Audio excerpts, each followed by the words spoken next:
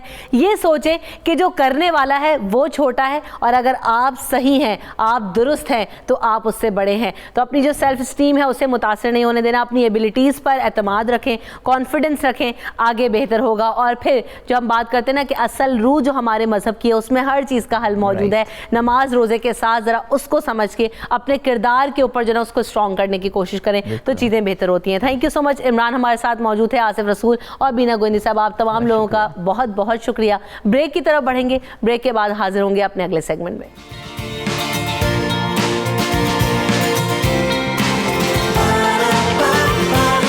صبح سویرے پاکستان. ادب سے عرض ہے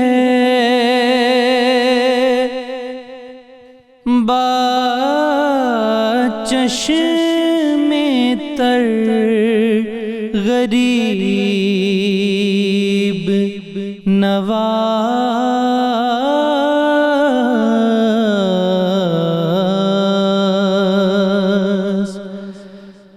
ادب سے عرض ہے چشم تر غریب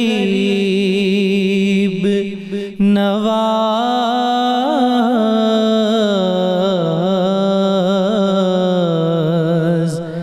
ادھر بھی ایک اچٹتی نظر غریب نواز.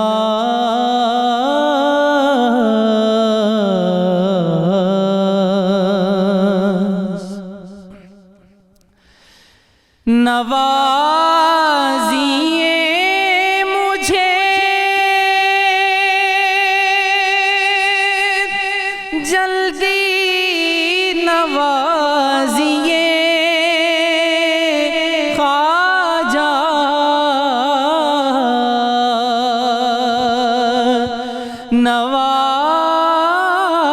نوازیے مجھے جلدی نوازیے خواجہ. نہ دیکھیے میرے عیب و ہنر غریب نواز. نہ دیکھیے میرے عیب و ہنر غریب نواز.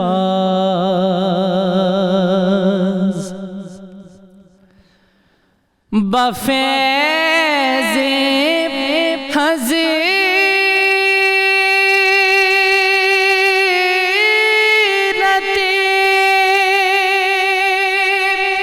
پیران پیرو آل ابا, بفیض حضرت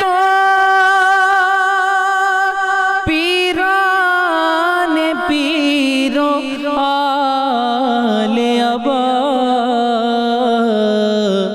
تمہارے سائے میں ہے گھر کا گھر غریب نواز.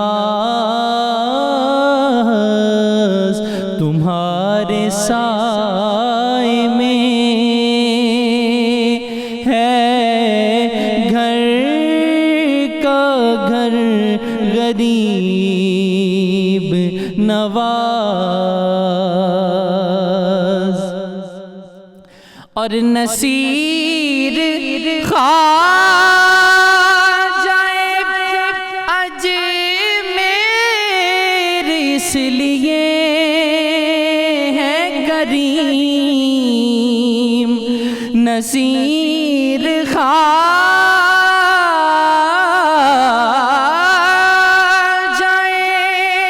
اجمیر اس لیے ہے کریم کہ ہے ازل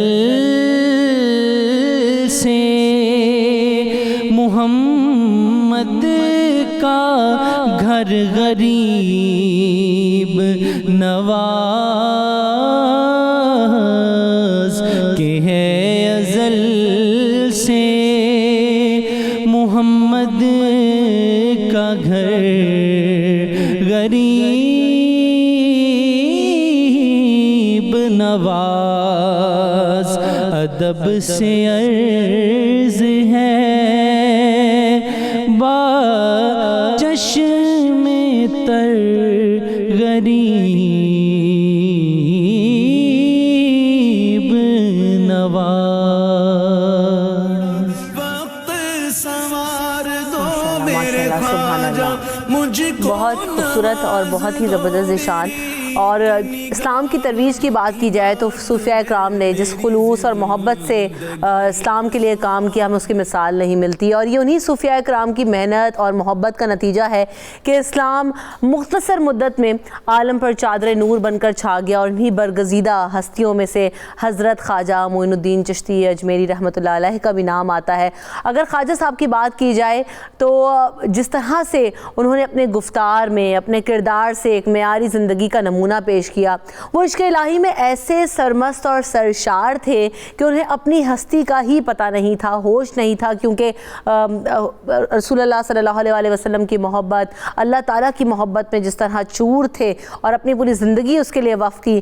پاک و ہند کے اولیاء اکرام صوفیاء عظام میں سلطان الہند خواجہ معین الدین چشتی کو سب سے منفرد اور بلند مقام حاصل ہے, اور اسی وجہ سے انہیں نائب الرسول فی الہند کے عظیم لقب سے بھی یاد کیا جاتا ہے. تو آپ کی مکمل زندگی کی اگر بات کی جائے تو کس کس نقطے پر نظر ڈالی جائے وہ ایک پراپر نمونہ ہے. حقیقت و معرفت کا آئینہ ہے ان کی زندگی, اور معرفت الہی کا سرچشمہ تھی ان کی زندگی. آپ نے اپنی روحانی طاقت سے, اپنا ایثار, خلوص, رواداری سے ایک نئے سماج کی تشکیل کی, اور یہی وجہ تھی کہ حضرت خواجہ معین الدین چشتی کا آج بھی اسی طریقے سے نام ہے, اور لوگ انہیں مانتے ہیں, جانتے ہیں, اور عقیدت سے جو ہے نا وہ یاد رکھتے ہیں. تو آج ہم بھی انہیں یاد رکھ رہے ہیں. ہمارے جو مہمان ہمارے ساتھ موجود ہیں تاکہ ہم ان کی زندگی کو سمجھ سکیں, پرکھ سکیں اور ان سے سیکھ حاصل کر سکیں. آج یہ جو ہم نے یہاں پر محفل سجائی ہے اس کا مقصد ہی یہی ہے. اپنے مہمانوں کا تعارف کرائیں آپ سے. پروفیسر نوری فاطمہ ہمیں جوائن کر رہی ہیں آج, ساتھ ساتھ پروفیسر ناصر محمود صاحب ہمارے ساتھ موجود ہیں, اور ساتھ ساتھ عین الحق بغدادی صاحب بھی موجود ہیں. تمام اسلامک اسکالرز ہیں. گفتگو کا آغاز یہیں سے کریں گے کہ سب سے پہلے تو آپ کو نائب الرسول فی الہند بھی کہا جاتا ہے پروفیسر ناصر صاحب, اور پھر جو زندگی ہے ان کی مختلف پہلو ہیں. ہم چاہیں گے کہ سب سے پہلے ہم آغاز یہیں سے کریں کہ انہیں ایسا کیوں کہا جاتا ہے, ان کی خدمات, تعلیمات پر پھر بات کریں گے. بسم اللہ الرحمن الرحیم. حضرت خواجہ معین الدین چشتی اجمیری رحمۃ اللہ تعالیٰ علیہ عالم اسلام کی ان چند شخصیات میں سے ہیں کہ جنہوں نے دین اسلام کی ایسی خدمت کی کہ جس کی بعد والے مثال پیش نہیں کر سکے. بالخصوص یہاں ہندوستان میں انہیں جب نائب الرسول فی الہند کہا جاتا ہے تو حقیقت یہی ہے کہ رسول اللہ صلی اللہ علیہ وسلم کے پیغام کو اس سرزمین پر جن چند اولیاء کرام نے ایک چپے چپے تک پہنچا دیا دین اسلام کو, ان میں آپ کا نام آتا ہے. 90 لاکھ لوگ آپ کے ہاتھ پر دست حق پرست پر بیعت کر کے مسلمان ہو گئے, اور وہ تعلق اور نسبت جو صحابہ کرام کو رسول اللہ صلی اللہ علیہ وسلم سے ملی تھی, اس کا فیض اور فیضان ان کے ذریعے سے ہندوستان کی سرزمین پر لوگوں کو ملا. یہاں کے حالات اس وقت یہ تھے, آپ کو معلوم ہے, آپ اگر چاہتے تو یہاں لاہور میں ٹھہر جاتے. آپ آئے تھے یہاں پر, حضور داتا گنج بخش علی حجویری رضی اللہ تعالیٰ عنہ پر قیام فرمایا, ادھر ہی ٹھہر جاتے, آسان تھا آپ کے لیے. آپ نے وہ علاقہ چنا جہاں اس وقت وہ گمراہی کا شکار دنیا اور لوگ مختلف گروہوں میں, طبقوں میں انسانیت کو بانٹے ہوئے تھے. آپ اندازہ کریں, آپ کو وہی منظر نظر آئے گا جو رسول اللہ صلی اللہ علیہ وسلم کی آمد کے وقت مکہ میں تھا. کہ لوگوں نے اپنی بیٹیوں کو زندہ درگور کرنے کے واقعات آپ کو ملتے تھے، جھگڑے تھے، فساد تھا، انسانیت اپنی تکریم بھول چکی تھی، انسان انسانیت کے مقام سے گر چکا تھا. وہ حالات تھے یہاں پر اس وقت ہندوستان میں. آپ اس وقت کے سارے ہندوستان کا مطالعہ کریں سوائے ان علاقوں کے جہاں پر اولیاء صلحاء کی آمد سے کچھ برکتیں دین مصطفیٰ آ چکی تھی. اس کے علاوہ جو راستے تھے آپ ان کو دیکھیں، انسانوں نے انسانوں میں تقسیم کر رکھی تھی. وہ برہمن تھے، ویش تھے، شودراز انہوں نے بنا رکھے تھے، اور کھشتری بنا رکھے تھے، اور انٹچیبل بنا دیا کچھ لوگوں کو.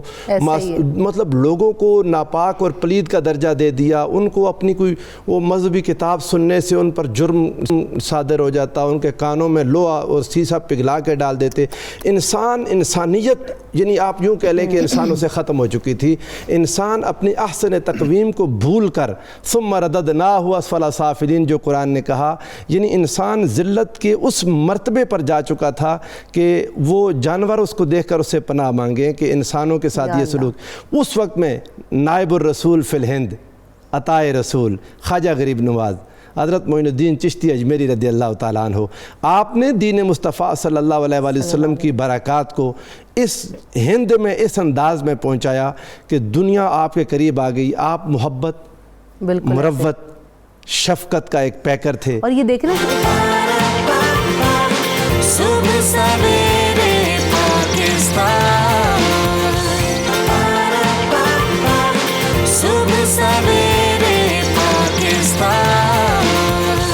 نورید کہ جب ہم یہ بات کرتے ہیں کہ صرف مسلمانوں کے لیے بات نہیں کی بلکہ ایک جو ہم پوری سوسائٹی کے اندر چینج لے کر آئے اپنے کردار سے، اپنی محبت سے، اپنی شخصیت سے.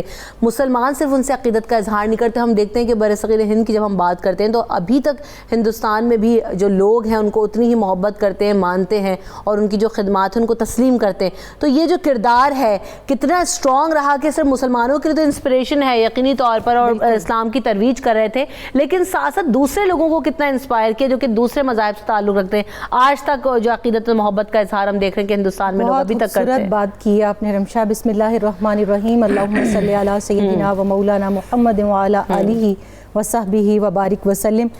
سب سے پہلے تو میں آپ کا 92 نیوز کا شکریہ ادا کروں گی کہ اس خوبصورت جو ہے نشست میں آپ نے مجھے مدعو کیا، اور میں چشتی رنگ اوڑھ کے اور بیدم وارسی کے الفاظ سے اپنی بات کا آغاز کروں گی. بالکل. وہ کہتے ہیں بجز تمہارے کہوں کس سے یا غریب نواز، سنو میرے مشکل کشا غریب نواز. اور تمہارے دامن عالی نے ہاتھ آتے ہی بڑھا دیا ہے میرا حوصلہ غریب نواز. اور معین دین و عطائے رسول والی ہند، امیر خواجہ گلگوں کبا غریب نواز. اور جو میرا بھی کہنا ہے کہ لحد میں روز قیامت میں دین و دنیا میں تمہارے نام کا ہے آسرا غریب نواز. آپ جو خوبصورت ٹرن دے رہی ہیں اس گفتگو کو کہ رواداری، اور اس کے اندر صرف مسلمانوں کے لیے نہیں، صرف آپ صلی اللہ علیہ وآلہ وسلم کے کلمہ گو اپنے مواخاتی بہن بھائیوں کے لیے نہیں بلکہ غیر مسلموں کے لیے. یہ اسلام کا وہ چہرہ ہے کہ جو بر صغیر پاک و ہند میں اس سماجی انقلاب کے بانی نے ہمیں دکھایا جو اب بھی وقت کی ضرورت ہے، جو اس وقت بھی انڈیا کی ضرورت ہے. بلکہ میں کہوں اگر انڈیا نہیں پوری دنیا میں جہاں جہاں پر مسلمان ملکوں کے اندر یا غیر مسلم ممالک کے اندر اسلامی خانقاہیں وہ کسی بھی سلسلے سے تعلق رکھتی ہوں وہ موجود ہیں. یہ چہرہ اس وقت دوبارہ سے روشناس کرانے کی ضرورت ہے. آپ بات جو کچھ دہلی میں ہو رہا ہے وہ ہو بھی نہ اگر اس پر عمل پیرا ہو تو آج جو حالات ہیں جو پس منظر وہاں پر موجود ہے. کیونکہ جیسے آپ بات کر رہی ہیں کہ وہاں پر نان مسلمز بھی جاتے ہیں، آج بھی آپ انڈین ہسٹری اٹھا کے دیکھ لیں، ان کا ہر وہ حکمران جو اوتھ لیتا ہے وہ اوتھ لینے سے پہلے جو ہے خواجہ صاحب کے مزار پر جاتا ہے اور جا کے اپنی جو ہے جبیں سائی کرتا ہے. وہ تو وہ رہے پاکستان کے اندر اگر ہم ان کے نائبین کی بات کریں تو دو بہت اہم نام ہمارے سامنے آتے ہیں، شیخ حمید الدین ناگوری رحمۃ اللہ علیہ اور خواجہ قطب الدین بختیار کاکی رحمۃ اللہ علیہ. اب آگے خواجہ قطب الدین بختیار کاکی رحمۃ اللہ علیہ کے خلفاء میں سے آپ دیکھیں خواجہ فرید الدین گنشکر رحمۃ اللہ علیہ پاک پتن شریف میں جو وہاں جا کر جبیں سائی کر لے اللہ اس کو حکمران وقت بنا دیتا ہے. تو یہ تو کہتے ہیں نا یہ شان ہے خدمت گاروں کی، سردار کا عالم کیا ہوگا. تو وہ جو نائب رسول اللہ صلی اللہ علیہ وسلم فی الہند وہ آپ کی شخصیت کا جو ایک پہلو ہے کہ فنا فی رسول صلی اللہ علیہ وآلہ وسلم، جب تک کوئی شیخ اس مقام پر نہیں پہنچتا وہ رواداری کا درس عوام کے اندر نہیں پہنچا سکتا. یہی وجہ ہے کہ ہم دیکھتے ہیں اس وقت میں جتنی پروفیسر صاحب بات کر رہے تھے کہ جس کی لاٹھی اس کی بھینس، وہ قانون رائج تھا. اس دور کے اندر جب آپ نے آ کے ایک برہمن کے ساتھ ایک خیش اور شودر اور کشتری کو بٹھایا تو وہ ان لوگوں نے اسلام کی اصل حقانیت کو سمجھا. اور یہاں میں ایک بات کروں گی خاص طور پہ کہ انہوں نے نہ صرف یہ کہ اس حسنی حسینی فیض کو سلسلہ طریقت میں مردوں کی سطح پر روشناس کرایا، اس سماجی انقلاب میں اپنے مرد خلفاء قائم کیے، بلکہ ان کی ایک بیٹی ام جمال کے نام سے جن کا ذکر تاریخ میں ملتا ہے کہ ان کو بھی اپنی خلافت دی، اور رسول اللہ صلی اللہ علیہ وآلہ وسلم کے اس نظام علم کو اور نظام تزکیہ نفوس کو اور تہذیب نفس کو آپ نے عام کیا جو آپ صلی اللہ علیہ وآلہ وسلم نے. آپ دیکھیں انصار کی خواتین آپ صلی اللہ علیہ وآلہ وسلم کے گھر اپنے مسائل لے کر آتی، اور سیدہ عائشہ صدیقہ رضی اللہ تعالی عنہا the most learned lady of the universe جن کو میں کہتی ہوں، ان کے پاس جب وہ آتی تو آپ ان کے ذریعے سے جو روحانی فیض، جو علمی فیض، جو تربیت کا نظام ہے وہ آپ نے رائج کیا تھا، وہ ہمیں خواجہ ہند کی بارگاہ سے ملتا ہے. اور آپ نے اپنی بیٹی کے ذریعے، خواتین کے ذریعے، خواتین کے اندر جو انقلاب برپا کیا، کیونکہ رمشا کوئی بھی انقلاب، ہم سماجی انقلاب کی بات کریں، تہذیبی انقلاب کی بات کریں، تب تک پروان چڑھ ہی نہیں سکتا جب تک ماں کی گود کو تربیت یافتہ نہ کیا جائے. تو آپ نے پوائنٹ کو پکڑا کہ جہاں سے تربیت کا نظام کو آگے بڑھایا جا سکتا تھا، اور پھر اسی میں ہم دیکھتے ہیں کہ وہ آپ نے انقلاب برپا کیا کہ پھر ہندو تو ہندو، آج بھی سکھ بھی وہاں جاتے ہیں، مسلمانوں کے علاوہ غیر مسلم بھی جاتے ہیں اور اپنی حاجات وہاں سے مانگتے ہیں. تو وہ جو بات ہم کر رہے تھے کہ آج جو انڈیا کے حالات ہیں، آج بھی اسی طرح کے کسی فیض کی ضرورت ہے کہ ان کا فیض عام ہو اور مسلمان اور غیر مسلم انسانیت کے نام پہ اکٹھے ہو سکے. ہم نے بہت ساری چیزوں کو صرف سمبلائز کر دیا ہے. اس نشست کا مقصد یہی ہے کہ ہم نے ان پہلوؤں کو ڈسکس کریں. ہم جو باتیں ابھی آپ لوگ کر رہے ہیں ہمیں اپنی زندگی میں ان کو سینچنے کی ضرورت ہے. ہم نے بات کی کہ جناب کیوں انہیں نائب رسول فی الہند کہا جاتا ہے. خواجہ غریب نواز کو خواجہ غریب نواز کیوں کہا جاتا ہے؟ ماشاءاللہ. جی بسم اللہ الرحمن الرحیم. آج تقریباً 9 صدیاں بیت جانے کے بعد بھی آج ایسی ہستیوں کا ذکر کرنے ہم یہاں بیٹھے ہیں.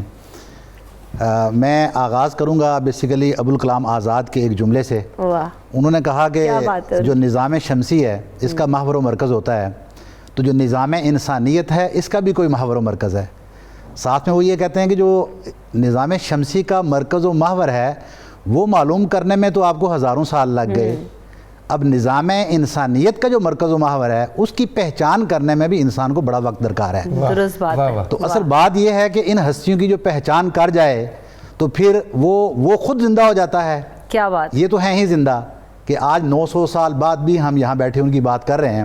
بجا غریب نواز آپ نے کیونکہ بات کی تو میں صرف 2 چھوٹی مثالیں دے کر پھر اپنے اس اصل ہدف پہ آؤں گا کہ آج کے معاشرے میں ہماری ضرورت کیا ہے. بالکل ایسا ہی. 2 وجوہات تھیں. پہلی کہ آپ بہت چھوٹے دودھ پیتے بچے تھے، ابھی گفتگو نہیں کر سکتے تھے، تو جب عورتیں آپ کی والدہ کے پاس شیرخوار بچوں کے ساتھ آتی تو آپ دیکھتے کہ وہ بچے اگر بھوک کی وجہ سے روتے تو آپ اشارے سے اپنی والدہ کو یہ کہتے کہ آپ ان بچوں کو دودھ پلائیں.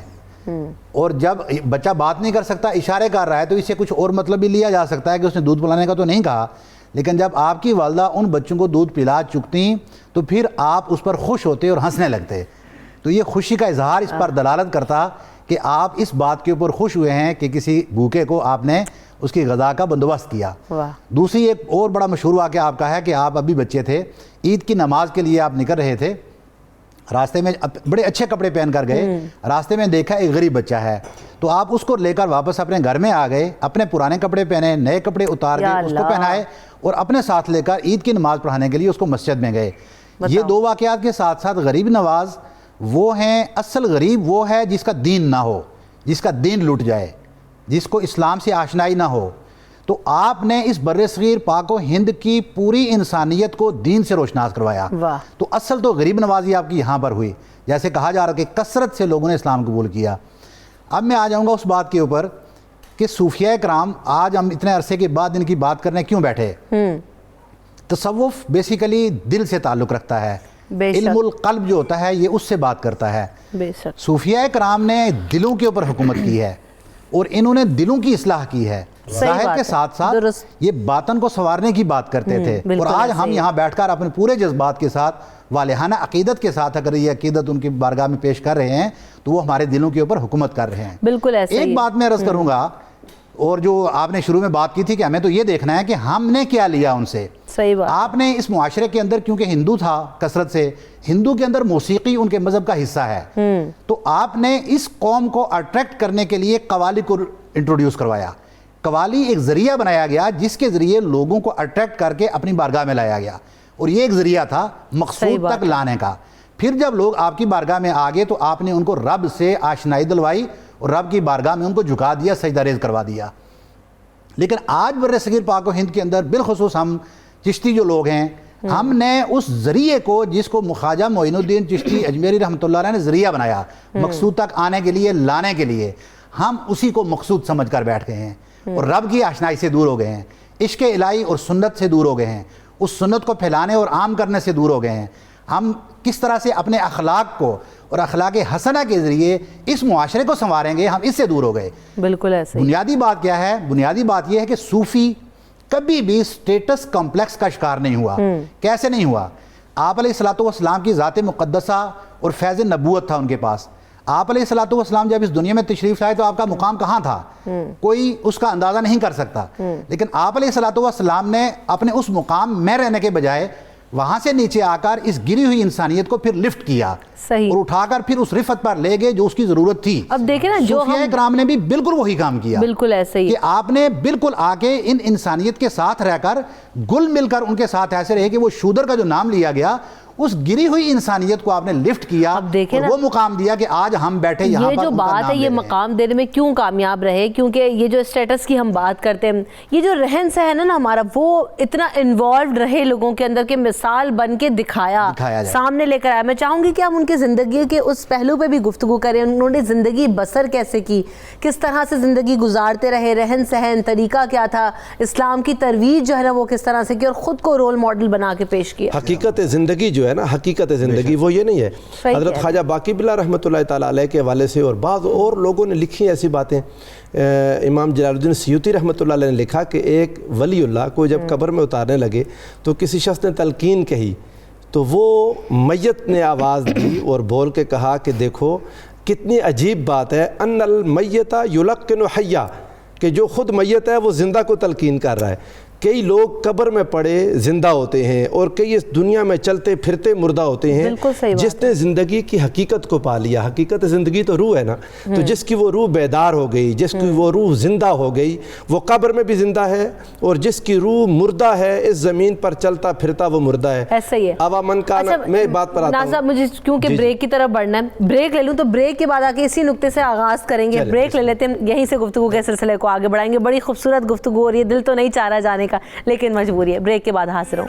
وقت سنوار دو میرے خواجہ، مجھ کو نواز دو، تیری ایک نگاہ کی بات ہے، میری زندگی کا سوال ہے. آدم کی نظر چشت کے تاجور، خواجہ خواجگاہ. میں چاہوں گی کہ گفتگو کے سلسلے کو آپ جہاں سے ہم منقطع ہوا تھا وہیں سے آگے بڑھیں. تو میں یہ کہہ رہا تھا کہ انسان کی حقیقت زندگی کو لوگ روح پہ بھی بات ہو رہی تھی. جی، حقیقت زندگی انسان کی اصل روح ہے جس سے انسان ہے، ورنہ یہ بدن جب وہ روح اس جسم سے نکل جائے تو یہ بدن تو اس کو لوگ دفنا دیتے ہیں. صحیح بات. اس کو کوئی گھر میں نہیں رکھتا، نہ اس کو کوئی باپ کہتا ہے، نہ بیٹا کہتا ہے، نہ بہن، نہ بھائی. رشتے سارے روح کی ہیں، پہچانیں ساری اس روح کی ہیں. صحیح بات. جس نے اس روح کو زندہ کر لیا وہ قبر میں جا کے بھی زندہ ہے، اور جس کی روح مردہ ہے وہ اس زمین پر چلتا پھرتا مردہ ہے. قرآن مجید نے اس پر بات کی. ارشاد فرمایا اَوَ مَنْ كَانَ مَيْتًا فَأَحْيَيْنَاهُ وَجَعَلْنَا لَهُ نُورًا يَمْشِي بِهِ فِي النَّاسِ، کہ آپ نے دیکھا وہ شخص جو مردہ تھا پھر ہم نے اس کو زندہ کر دیا، پھر وہ اس کے ساتھ ایک نور کر دیا جس نور کے ساتھ وہ لوگوں میں پھرتا ہے. یہ نور لے کر پھرنے والے لوگوں میں ایک یہ خواجہ غریب نواز تھے.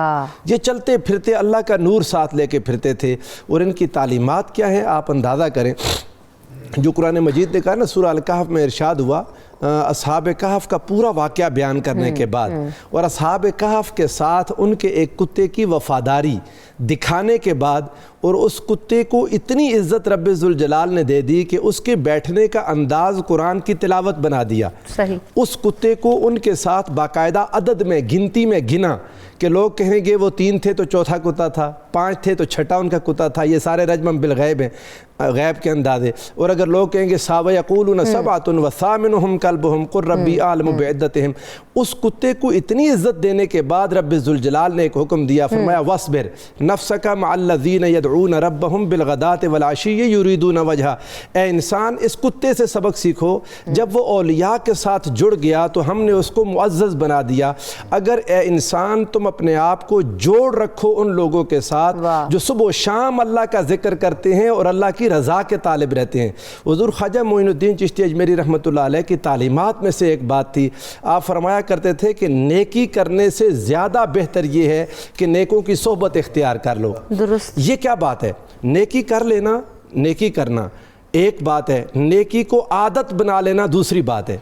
نیکی جب انسان کا اخلاق بن جائے, نیکی جب انسان کی عادت بن جائے تو ہوتا کہ انسان سے نیکی بغیر سوچے سمجھے سرزد ہوتی ہے. انسان نیکی پر نیکی کیے جاتا ہے, اور جس انسان کی عادت نہیں بنتی نیکی, وہ کوشش کرے گا تو نیکی ہوگی ورنہ اس سے نیکی نہیں ہوگی. اور جب نیک لوگوں کی صحبت اختیار کر لے گا تو اس کی عادت میں نیکی داخل ہو جائے گی, نیکی اس کی عادت بن جائے گی. اور آپ نے فرمایا گناہ کرنے سے بدتر ہے, بدتر بری محفل میں شریک ہونا اور بری صحبت اختیار کرنا. اور یہ بہت بہت سمجھنے والی بات ہے جو قرآن مجید نے کہا. قیامت والے دن کئی لوگ کہیں گے یا ویلتا لیتنی لم اتخذ فلانا خلیلا, ہائے کاش ہم نے فلاں کو دوست نہ بنایا ہوتا. رسول اللہ صلی اللہ علیہ وآلہ وسلم نے ارشاد فرمایا, آقا نے فرمایا المرء علی دین خلیلہ فلینظر احدکم من یخالل. انسان اپنے دوست کے دین پر ہوتا ہے, دیکھے کہ وہ کس کے ساتھ دوستی کر رہا ہے. حضرت خواجہ غریب نواز نے ایک سبق سکھایا, فرمایا جن کے ساتھ دوستی میں رہو گے ویسی تمہاری عادات بن جائیں گی, اور عادت سے جان چھڑانا بہت مشکل ہے. عادت بن جائے تو نیکی آسان ہو جاتی ہے. اور دیکھیں نا کہ حضرت علی کا دلارا ان کو کہتے ہیں, تو انہوں نے بھی یہی درس دیا تھا کہ جناب بری صحبت سے بچو. تو وہ عکس ہے, وہ ساری چیزیں ہمیں دیکھنے کو سیکھنے کو ملتی ہیں, بس وہ کڑیاں جوڑنی ہیں. جب ہم سیکھنے کی بات کرتے ہیں اب عملی طور پر زندگی میں امپلیمنٹیشن, دیکھیں نا اتنے برس کے بعد بھی, جیسے کہ ابھی بغدادی صاحب نے بھی کہا کہ ہم انہیں یہاں پہ بیٹھ کے یاد کر رہے ہیں, تو جو آج کی نسل کو ہمیں ان سے سیکھنے کو کیسے مل سکتا ہے, کیا سیکھ کی ضرورت ہے ابھی جو کرنٹ سچویشن ہے اس میں؟ بہت ہی امپورٹنٹ کوشچن ہے آپ کا. آپ کے اس سوال کے جواب سے پہلے میں ایک چیز کنٹینیوٹی میں بیان کرنا چاہوں گی, جو بات پروفیسر صاحب کر رہے تھے کہ ان کی دلوں پر حکومت ہوتی ہے, لیکن اس کے ساتھ ساتھ ہم نے یہ بھی دیکھا کہ وہ جو دور تھا پرتھوی راج کا دور تھا, اور اس دور کے اندر انہوں نے کس طرح نظام حکومت کو بھی بدلا اور ان کو تھریٹ کیا, ان کو وارن کیا کہ تم اس ظلم و ستم سے باز آ جاؤ. بہت سے تواتر کے ساتھ ان کے جو ہیں وہ کرامات تاریخ میں ہمیں ملتی ہیں. یہاں وقت محدود ہے, میں ان کی طرف نہیں جاؤں گی. آپ کی ایک شخص ہوا میں معلق ہو گیا, آپ نے اپنی کھڑاویں اپنی ہوا میں معلق کر کے دکھایا کہ یہ تو میرے جو ہیں پاپوش, ان کا مقام یہ ہے کہ میں ان کو اشارہ کروں تو وہ ہوا میں معلق ہو جائیں. انا ساگر کے نام سے ایک جھیل تھی جس پر مسلمان کیا ہندو کیا جانوروں تک کو پانی بند کر دیا گیا تھا. تو آپ نے انسانیت سے محبت کا جو درس دیا, جو حیوانات اللہ کی مخلوق سے محبت کا جو درس دیا, آپ نے اس کو کہا کہ یہ پانی کا بندش کھولیں. اب وہی جو بات ہم حسنی حسینی سادات کی بات کر رہے ہیں, یہ سختیاں انہوں نے اپنی جان پر بھی جھیلی, اور اپنے ارد گرد جو لوگ تھے ان کے لیے کس طرح یہ خیر الناس من ینفع الناس کے درجے پہ فائز ہوئے. جب وہ شخص نہیں رکا, آپ نے فرمایا صرف ایک لوٹا پانی کا یہاں سے میرے خادم کو بھرنے دو. آپ نے خادم کو بھیجا, اس نے ایک لوٹا پڑا بھرا, پورا انا ساگر اس کے اندر آ گیا. آپ کرامات دکھانا نہیں چاہتے تھے, اللہ کے اولیاء کرامات دکھاتے نہیں, لیکن جب ضرورت پڑے, کیونکہ وہ دور وہ تھا جب جادوگروں کی اس وقت کے اندر اتنی زیادہ معاشرے کے اندر انفلوئنس تھا کہ آپ کو اپنی کرامات دکھانی پڑی. تو پھر جب اس نے معافی مانگی تو آپ نے وہ لوٹا واپس الٹایا, اور پھر انا ساگر جو ہے وہ رواں ہوا. اب اس دور کے اندر آپ دیکھیں, ہم اس دور کی کرامات کی کیا بات کریں, 1925 کا ایک واقعہ جو یہ برٹش گورنمنٹ کے دور کا ایک واقعہ آج بھی ان کی فوجداری یادداشتوں کے اندر درج ہے, موجود ہے, کہ اس وقت میں مسلم جو ہے ہندو فسادات تھے, دونوں طرف سے سے گولیاں چل رہی تھیں.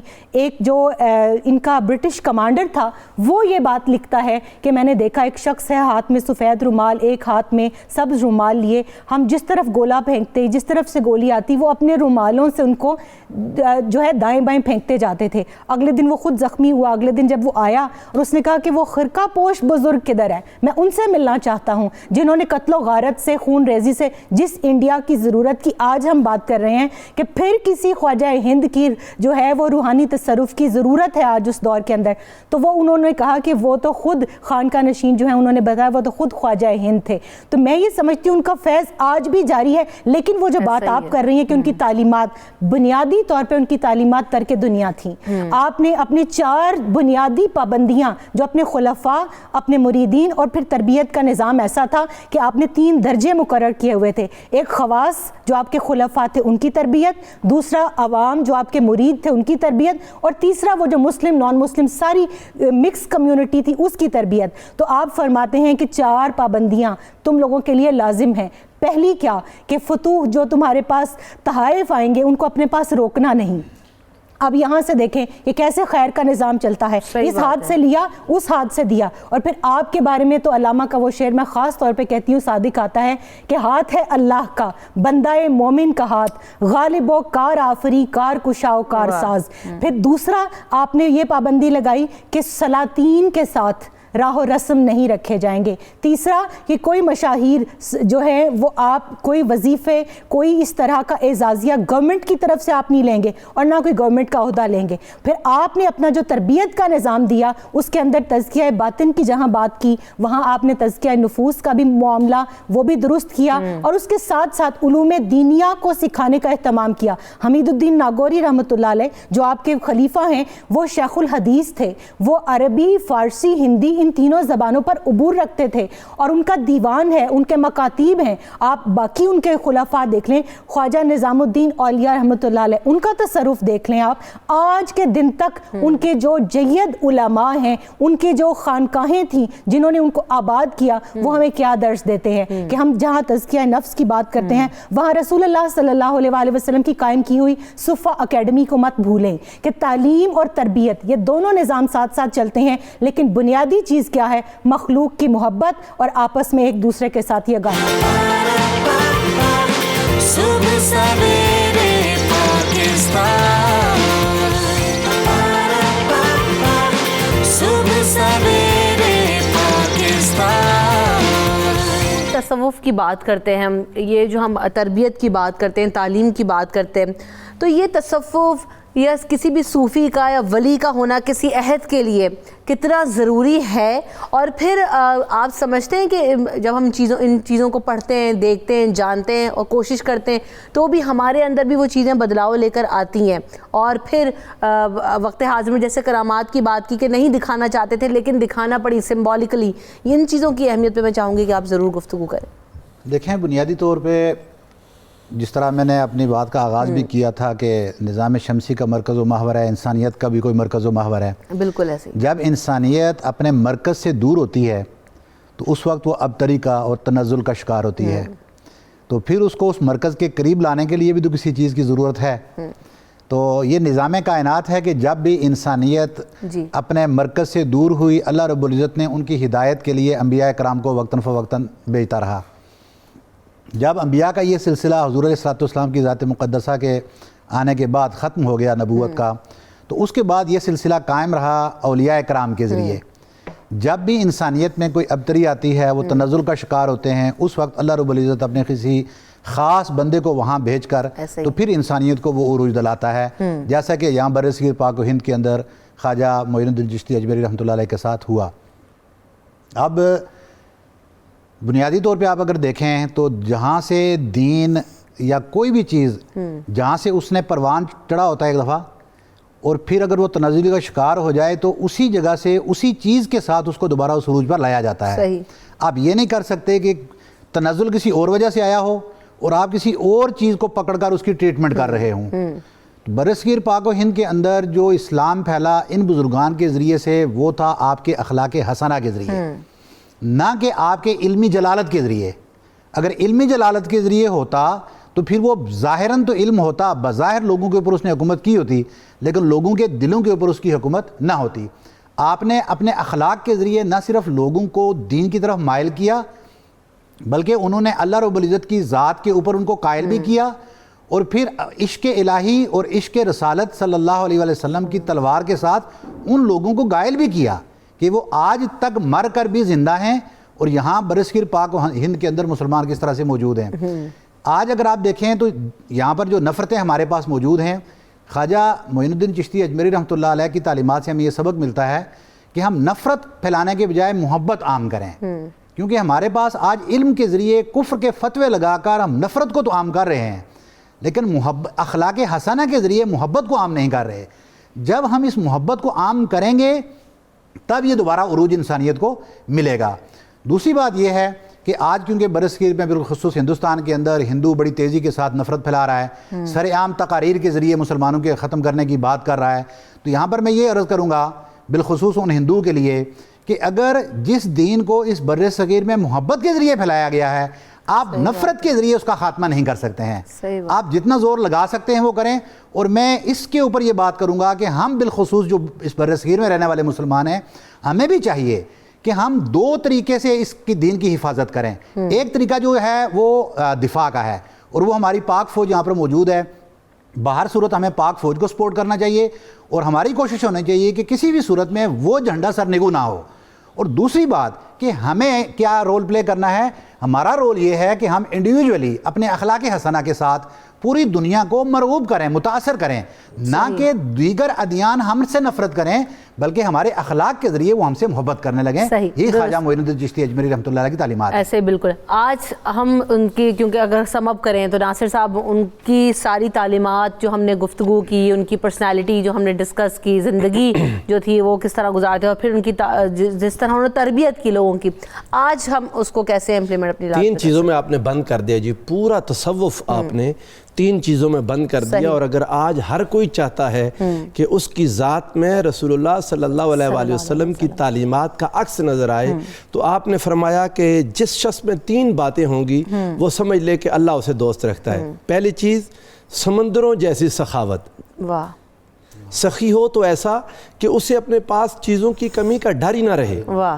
فرمایا شفقت آفتاب جیسی، یعنی سورج جب نکلتا ہے تو ہر چیز کو روشنی پہنچاتا ہے، اور کوئی بھی چیز اس کی روشنی سے محروم نہیں رہتی۔ اور فرمایا تیسری چیز، تواضع زمین جیسی، اتنے خزانے بھرے ہوئے ہیں زمین میں لیکن بالکل نیچے لیٹی ہے، اور ہر کوئی اس کی زمین پر چلتا ہے۔ اپنی ذات میں خزانے جمع کر کے رکھیں اور درخت کی مانند بن جائیں کہ جو کوئی اسے پتھر مارے اسے پھل دے دے، یہ بن جائے۔ اور جو ترک دنیا کی بات کی میری بہن نے، دنیا کو اس طرح ترک کہنا کہ دنیا کے اندر رہیں مگر دنیا کو اپنے اندر نہ رکھیں، دنیا میں محنت کریں، کوشش کریں، جد و جہد کریں، رزق حلال کمائیں، اور رزق حلال کے ساتھ صدق مقال، سچی بات کرنے کی کوشش کریں۔ کوئی آپ کا نقصان نہیں کر سکتا، سارے نفع و نقصان کا مالک اللہ کی ذات ہے۔ اور اولیاء کرام جو اس دنیا میں آئے وہ خالص توحید سکھانے کے لیے آئے، ان کا مقصد کبھی یہ نہیں تھا کہ لوگ اللہ کو چھوڑ کر ان کی طرف آ جائیں، ان کا مقصد فقط یہ تھا کہ ہمارے ساتھ سنگت، ہمارے ساتھ دوستی اور ہمارے ساتھ محبت رکھ کے لوگ اللہ کو پانے کے لیے جد و جہد کریں۔ تصوف اللہ کا قرب پانے کی جد و جہد ہے، اور جب کسی کو اللہ کا قرب ملتا ہے نا رمشا، ہوتا کہ حضور علیہ السلام نے ارشاد فرمایا کہ جس کو نوافل کے ذریعے اللہ کا قرب مل جائے، نوافل ہوتی ہے اضافی عبادت، یعنی اپنے فرائض پورے کر کے اضافی عبادات کرتا رہا، محنت، مجاہدہ، کوشش، زہد و ورع کر کے وہ جب اللہ کو پاتا ہے تو ہوتا کیا ہے، اللہ فرماتا ہے میں اس کا ہاتھ بن جاتا ہوں جس سے وہ پکڑتا ہے، میں اس کی زبان بن جاتا ہوں جس سے وہ بولتا ہے، میں اس کی آنکھ بن جاتا ہوں جس سے وہ دیکھتا ہے، میں اس کا کان بن جاتا ہوں جس سے وہ سنتا ہے۔ رب ذوالجلال جب انسان کو اتنی طاقتیں، اتنی قوتیں، اتنی عظمتیں، اتنی رفتیں عطا کرتا ہے، وہ انسان انسان اس زمین پر چلتا پھرتا اللہ کا نائب بن جاتا ہے, رسول اللہ کا نائب بن جاتا ہے. یہ وہ انسان ہے جسے اللہ نے اپنا خلیفہ بنایا ہے زمین پر. اور تصوف کا مقصد یہی ہے کہ انسان کو اس کا حقیقی مقام انسانیت عطا کر. اور دیکھیں نا کہ عشق الہی میں جو ڈوب جانے والی بات ہے, اسی لیے تو ان لوگوں کو بھیجا گیا تاکہ ولی بزرگان دین آئیں اور ہم سب کو جو ہے نا اپنی تعلیمات کے تھرو اس عشق الہی کی طرف راغب کر سکیں. ہمارا بھی مقصد یہی تھا کہ ہم آج کی گفتگو سے اپنی زندگیوں کے اندر چینجز لا سکیں. اور وہ کہتے ہیں نا کہ وما علینا الا البلاغ المبین. ہم نے ایک چھوٹی سی کوشش ضرور کی. ذیشان کی طرف بڑھیں گے کہ جاتے جاتے ذیشان جیسے آپ سما باندھ دیتے ہیں اس خوبصورت گفتگو کو جو ہے نا وہ اب آپ کے حوالے کرتے ہیں کہ اب آپ اس کو کنکلوڈ کریں.